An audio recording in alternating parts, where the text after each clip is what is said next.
Magandang gabi sa mga kababayan ko. Lahat ng Pilipino ay mahal ko kasi kadugo ko. At pinag-usapan natin yan itong mahirap na sitwasyon dito sa atin. Bago sa lahat, para walang lituan at hindi nagkakamali at hindi masabi na hindi na sabihan, but you were ignorant about it, I am reading again the newest bulletin pinalabas ng Iatf para sa mga ating enhanced or lockdown na yan halos. Alam mo, I would be the last person. Ako ang pinakahuling tao dito sa Pilipinas na magpapahirap sa Pilipino. If only I had the power, kung nandyan lang sa akin yung poder na like a magic wand, na maalis ka agad itong problema natin, wala. Gagawin ko. I'm having a hard time. I'm grappling with the issue of COVID. It takes most of my time actually. More than any other papers or it's the COVID that is taking my time or most of my time looking for ways and kung ano lang nangyayari doon sa labas kung saan tayo makakuha. Ganito na lang, basahin ko muna tapos isunod ko kung bakit we are allowing the private sector immediately na to open the buying of COVID vaccines, anti-COVID vaccines, baski saan sila makakuha. Because ang ating gobyerno, yun lang rin ang binigay sa atin, limitado. Something has gone wrong in most of the countries. They are the Shanghai, yung Shanghai yung parang kinuha na nila na sa kanilang gobyerno.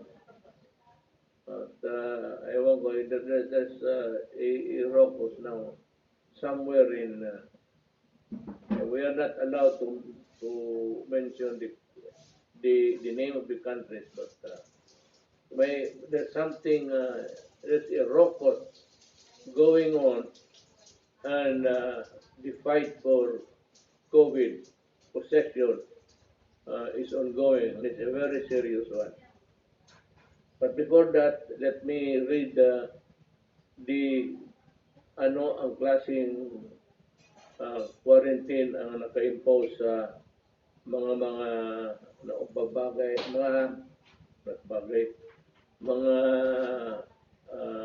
places, local governments na naghihigpitan. I'll start by reading the places that are under enhanced community quarantine. Kagaya sa una, halos back to zero tayo dito. NCR, Bulacan, Cavite, Laguna, Rizal. That is March 29 until April 4 ang kanilang subject to review. Ang modified enhanced community quarantine, ang Quirino Province, that is April 1 to 15, 2021. For this escalation of the quarantine, it will be loosened or stricter depending on the result of the surveys.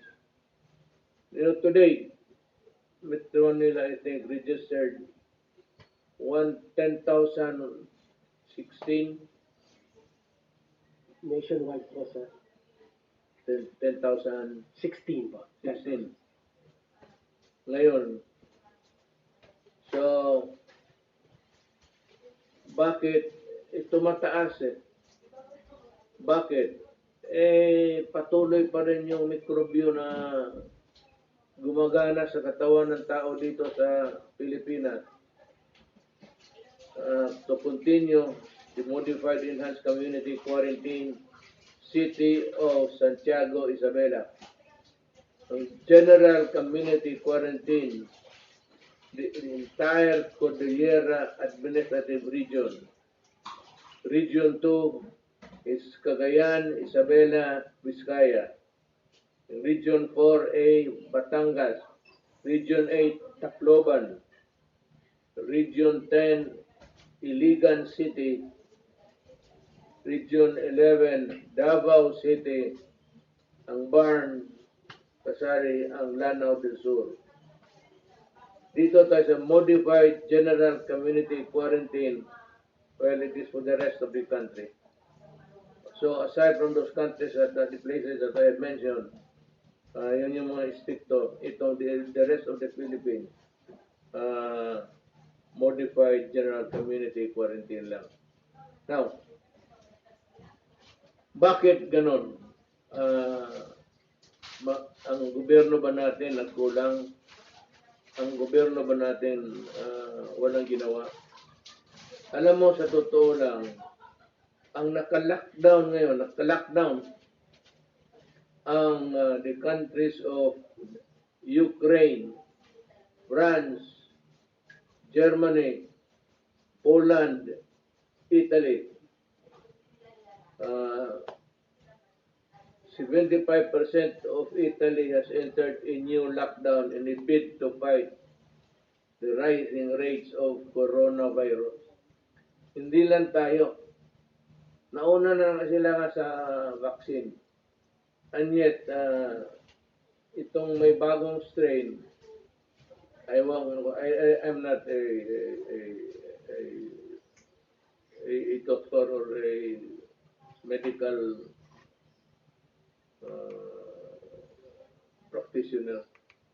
Pero may mga reinfection sila at may bagong strain at ito yung tinatakutan mo. Now, ito sa atin, kanina galing ako airport, may dumating na 1 million sinalubong ko. Lumipad ako galing Davao. Tapos, just in time, nandoon yung aeroplano, PAL, which was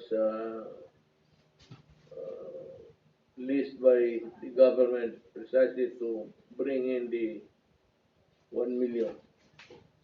Ang sunod na delivery natin is 2 million. Pero wala pang siguro yan. Dito sa mga countries na ito na sinasabi ko, nag-aagawan sila. I cannot name the countries because I was warned not to mention them. Nag-aagawan sila ngayon at sabi ko, hinold ang hinold. Na dapat sabihin yan kasi para malaman din natin na how unfair it is really, especially if we are on the side of the poor, na yung ma-hold yung bakuna. So, wala man tayong magawa. Akin ang decision is I have ordered Secretary Galvez to sign any and all documents that would allow the private sector to import at will Baski ilang kano, ilan ang gusto nilang ipasok. Okay sa akin. Tayong gobyerno, ito lang ang nakuha natin, ito lang rin ang binigay. Well, of course, uh, uh, hindi natin masabi na mas marami ang mabili ng private sector. But dito sa Pilipinas, maraming mga negosyante na gustong bumili kasi ibigay nila sa kanilang mga trabahante. You know what is the reason? Do you know the reason why? So that the economy can be opened. Yung mga factories nila, walang trabahante. Because itong maraming restrictions sa mobility ng tao. There are so many restrictions and workers come from all places. So it's hardly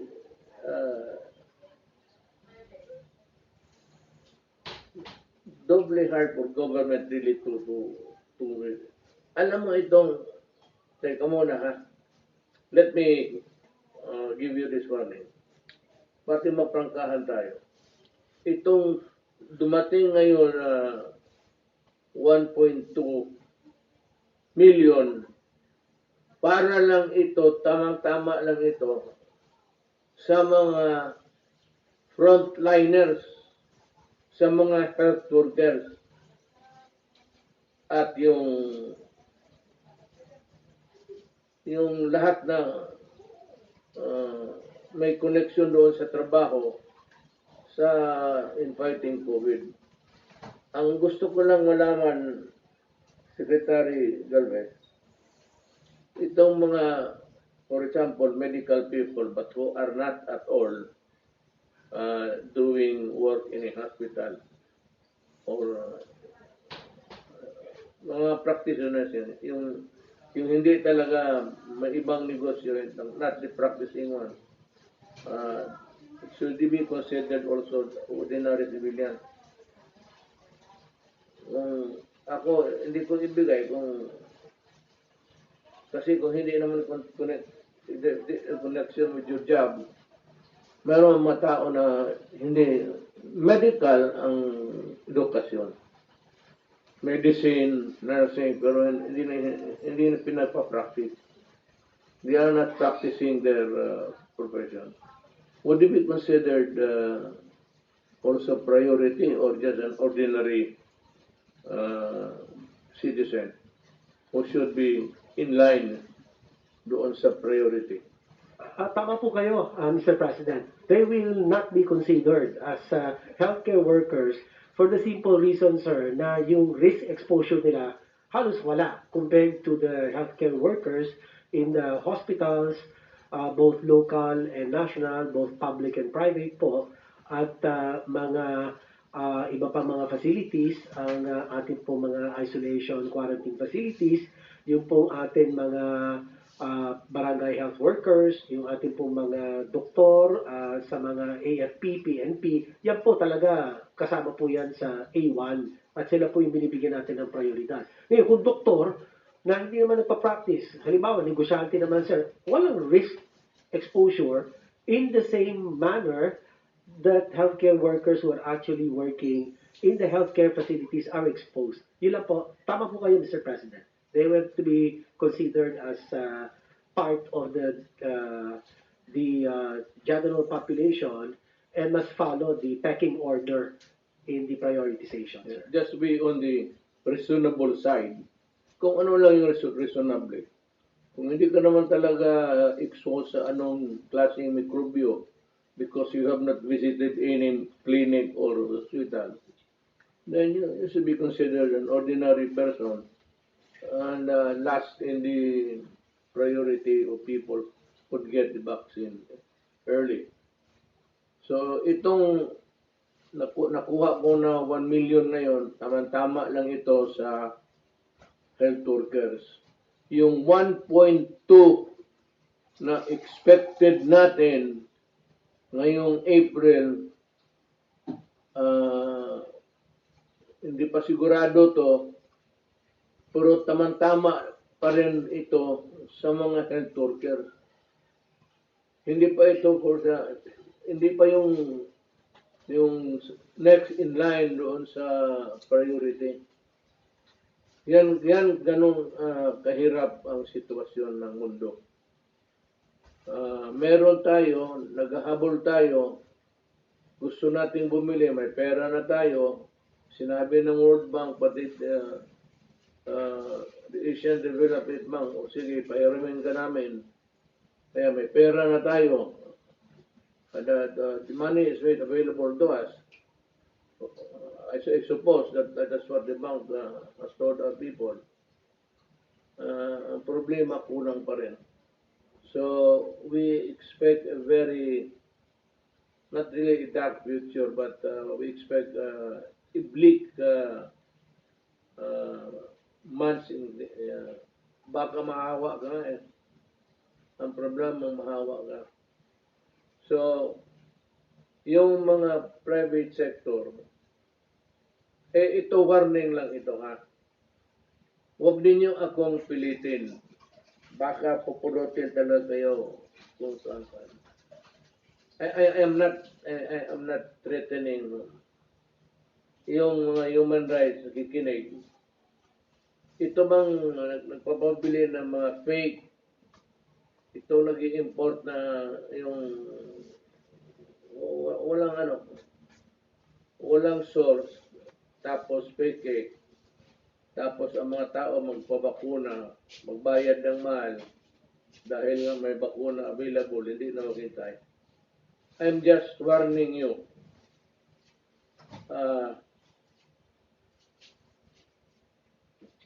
Wag kayong magkamali dito na hirap na ang Pilipino, tapos dagdagan mo ng ganitong pamaraan ng hanap buhay.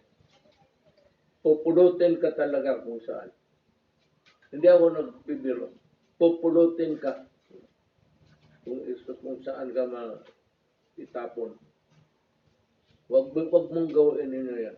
Wag warning ka. Magpeke na kayo ng mga candy dyan, pati wag itong medisina. I'm warning you. Say it now. I'm saying it again. And I will not say it anymore. Huwag kayong magkamali dito. Talagang, well, basta iyo kung gusto mo na, panahon mo din, sige. Hahanapin kita at ibigay ko sa iyo ano ang dapat para sa iyo. Ganito lang ang mundo eh. Hindi mo mapigil yung mga ganitong klaseng krimen.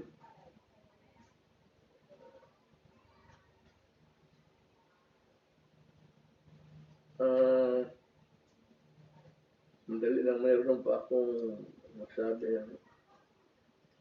We are really doing our very best.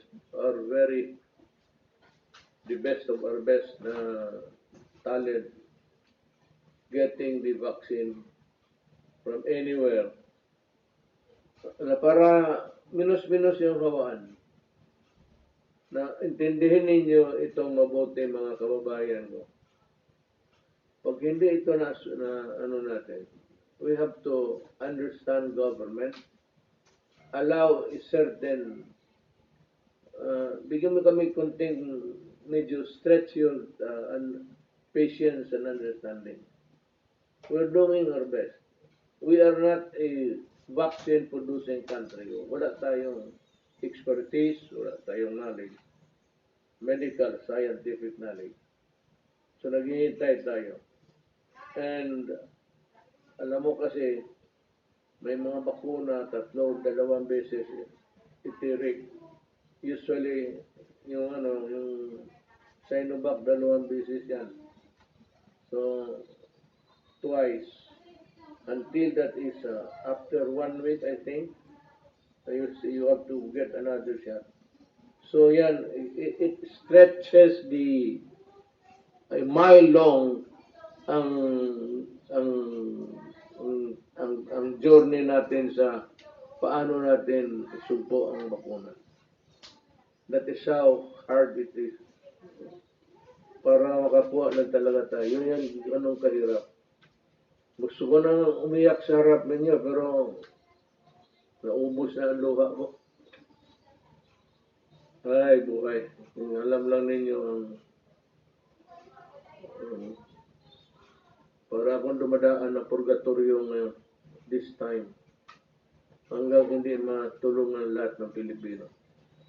May isa pa pala ako, kaya pala ako pabalik-balik ng salita eh. Yung mga na discarrel sa finances nila, ano kayo sa pera, hirap kayo kasi hindi makalabas. Magdasal lang kayo. We will give you the ayuda. Ayuda is assistance yan. Secretary ng budget, si Wendell Avisado, dahil ka hanggang kailan mo maibigay,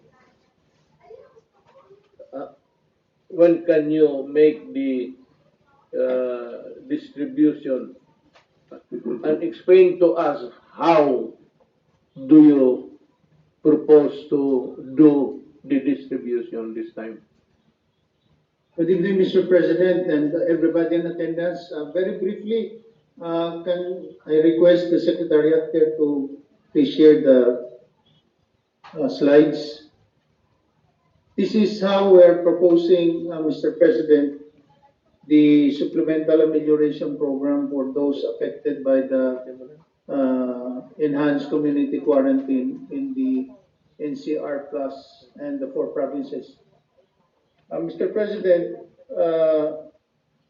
the proposed supplemental amelioration program will be given as soon as we receive your approval, Mr. President, because the memorandum addressed to you is with, if I'm not mistaken, with the Office of the Executive Secretary now.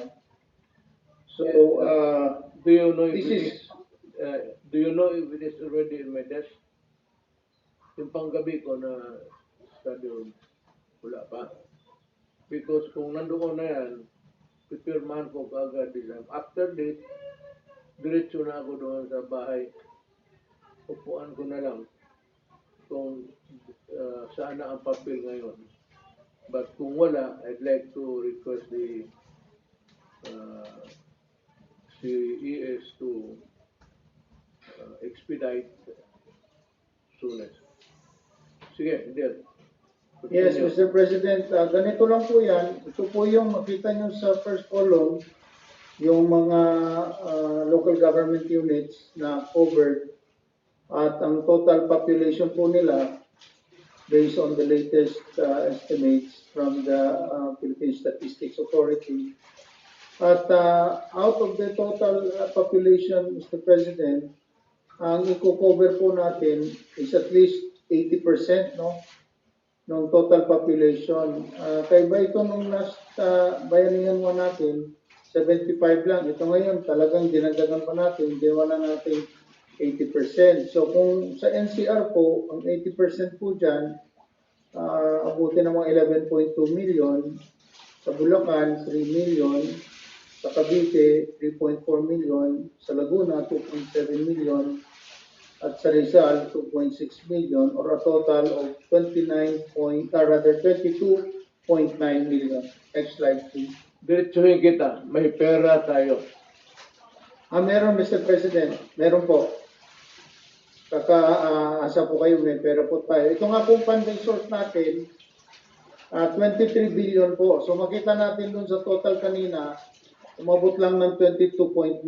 So may natira pa tayong konti sa 23 billion. The balance from the BTR certified sources which will be utilized for this is pursuant to the authority granted to you under Bayanihan 2.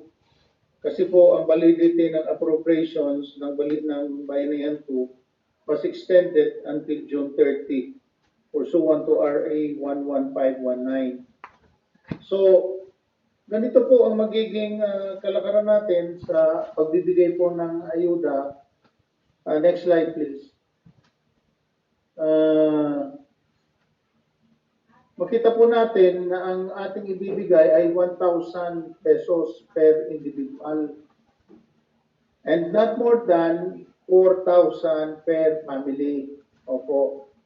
So, ang total funding requirement po niyan, kung tagwa 1,000, ay abutin ng 22.9 billion. So, yan po ang total funding requirement natin.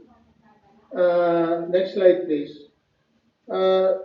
Sa meeting po ng Iatf kahapon at in the exigency of the need to provide immediate assistance, ang mga pondo po, once you have approved it, will be released to the LGUs for distribution to affected individuals in kind po, Mr. President, to ensure that food and other non-food requirements are adequately provided.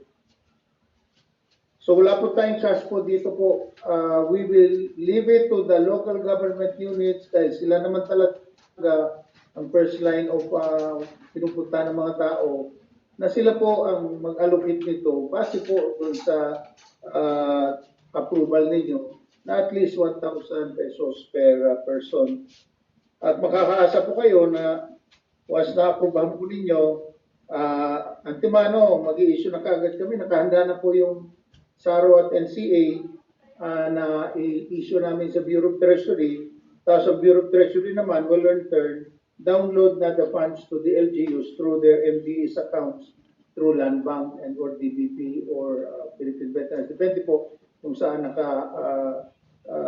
lagay yung kanilang mga MDS accounts. So, ganito lang po kasimple, Mr. President, ang gagawin natin at makakaasa ang ating mga kababayan na kumikilos po talaga kayo para po mapabot agad sa kanila ang ayuda, Mr. President. Let me ask you a question. How sure would we be na dadating talaga doon sa tao na were intended to benefit from this? What I mean is, anong listahan? So, if it's Rodrigo Duterte, Wendell Avisado, you get about 100 in kind, pagkain, dilata, bigas, gano'n. So, how do you check? Opo, Mr. President. Tulad po nung ginawa natin sa Bayanihan 1, meron po silang requirement ng mga LGUs na kailangan po nakalista lahat yung mga beneficiaries. Tapos po, magsasubmit sila ng report of disbursements and utilization of the funds, kung paano nila ginastos yun. At idadaan po din yan sa COA po kasi lahat po naman yan i-account natin. Or at first instance, ang mga LGUs talaga po, ang kailangan na pumilos dito at siguruhin nila na maibibigay nila. Kung hindi, mananagot po talaga sila ang mga mayors natin, lalo pa dahil sa kanila po nakasalalay ang madali ang pagbibigay ng ayuda sa kanilang mga nasasakupan, Mr. President. Would the list in the possession of the local government units be the same list that we adopted in the distribution sa Bayanihan? Yes, Mr. President po. Gano'n na lang. Opo. Kung saan tawagin ng mga mayor, yung nasa listahan, yun naman talaga yung mga beneficiaries na dapat mabigyan. At bigyan, siya na ang magbigay in kind. O, hindi man pera ibigay in kind, pero gamitin nila yung listahan na ginamit ng national government sa Bayanihan 1 para ma-check natin. Wala akong ibig sabihin na.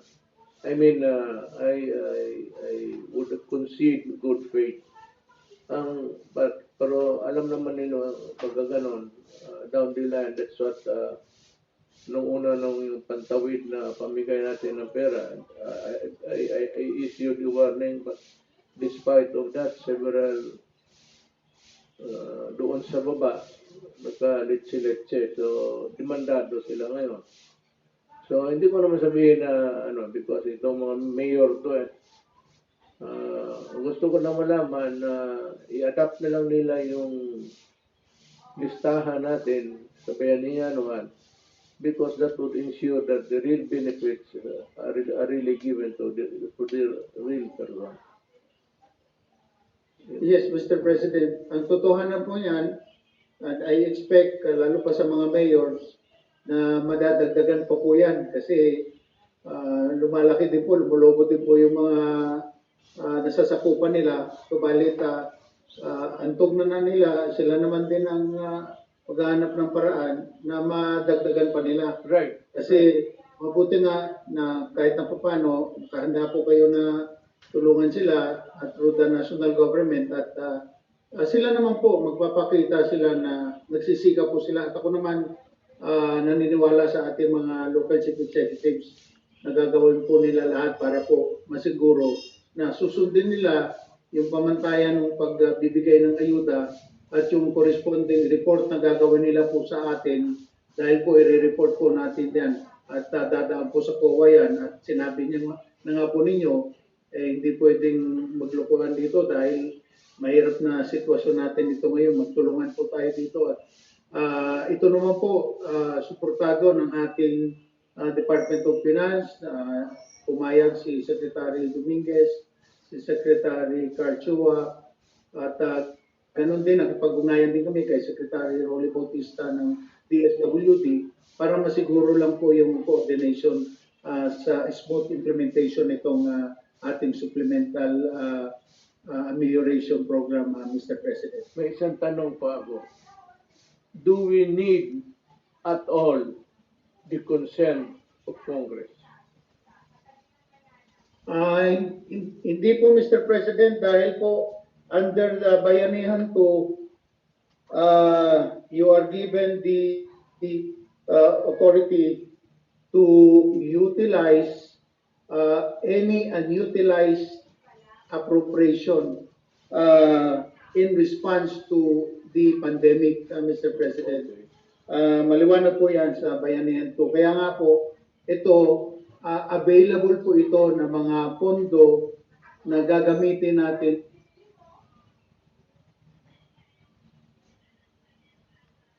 Ang Bayanihan 2 naman po, na comply na natin lahat yung funding requirements doon. Umabot po yun ng 165 billion, subalit ang release nga po natin umabot ng 165.6 billion pa. At ito naman, mayroong mga unutilized na kinuha natin sa iba't ibang sources na sinertify naman ng Bureau of Treasury. Galing po ito sa debt exchange transactions, sa savings from interest payments, sa additional revenues, sa available cash balances, revenue from government securities, concession fee. Dito po, wala po tayong ginalaw po na budget for this year dahil po ito nga po yung mga sobra na hindi pa natin nagagamit. Kaya maswerte din po talaga tayo dahil kahit na papano masinop ang pagkakamanage natin ng ating pera. Kaya po kahit na papano may nadudukot po tayo. Opo. So, sana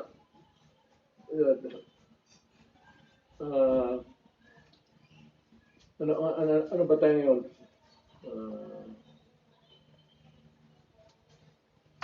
29. So, siguro ang mga abot yan mga by April, first week of April. Laya. Sir, kung maaprubahan niyo po, kagad, sir, marirelease po kagad yan. So if I sign it tonight, which I'm going to sign, please sign it tonight. Nandiyan na General Bautista. Huli ka ni George Sibian. You have the right to remain silent. Ang programa sa radyo walang sinasanto. walang kinatatakutan, walang iurungan sa serbisyo publiko, kalaban ng mga tiwaling opisyal ng gobyerno at tumutugi sa mga sakalot ng lipunan. Huli ka ni Joseph Yan. Maraming salamat. Credit to the owner of this video, RTVM, Presidential Communication. Thank you so much sa magandang misahe ng ating Presidente, Pangulong Rodrigo Roa Duterte, kasama ang Interagency Task Force, kasama si Senador Bongo, at naipaliwanag sa atin ng maayos na mayroon pong pondo o budget na natitira noong nakaraang bayanihan to Hilas. 1 Act 2, bayanihan to na ilang bilyon upang itulong po ngayon nitong panahon ng ECQ. Thank you so much again. Paki-subscribe lamang ng aking pong YouTube channel, Jojo Sibial TV, at isang magandang gabi bayan sa inyong lahat. God bless at magkita tayo sa sunod na aking mga video. Thank you for watching at maraming salamat sa may-ari ng video ito, RTVM Malacanang. Thank you so much.